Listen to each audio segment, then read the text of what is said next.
సౌందర్యలహరి 95వ శ్లోకం. పురారాతేరంతః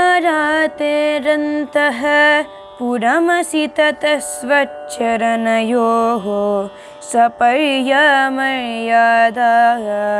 తరళకరణానామ సులభః తథా హ్యేతే నీతాః శతమఖముఖసిద్ధిమతులాః తవ ద్వారోపాంతః స్థితిభిరనిమాద్యాభిరమరాః.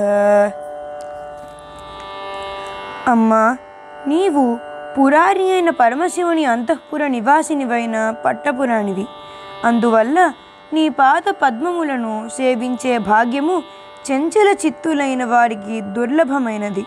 ఆ కారణము వల్లనే చంచల చిత్తులైన ఇంద్రుడు మొదలైన దేవతలు నీ అంతఃపుర ద్వారపాలకులైన అణిమాసిద్ధి, మహిమాసిద్ధి, గరిమాసిద్ధి, లఘిమసిద్ధి, ప్రాప్తిసిద్ధి, ప్రాకామ్యసిద్ధి, ఈశత్వసిద్ధి, వసిత్వసిద్ధి అనే అష్టసిద్ధులనే సేవించి వారి వల్లనే సాటిలేని ఇష్టఫల సిద్ధిని పొందుతారు.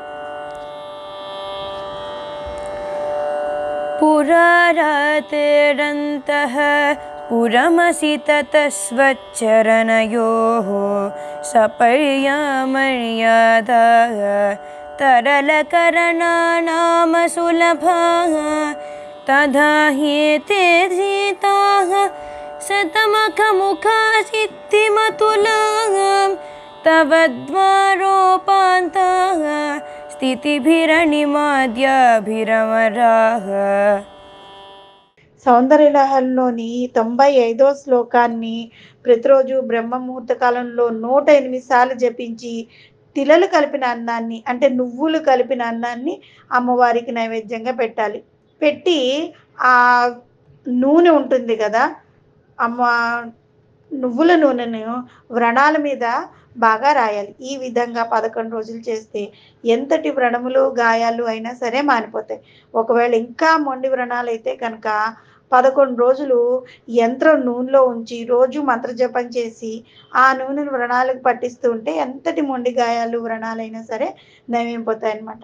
అంటే ఈ శ్లోకం ఈ విధంగా చేయడం ద్వారా మొండి వ్రణాలు సైతం మానిపోతాయి. శ్రీమాత్రే నమః.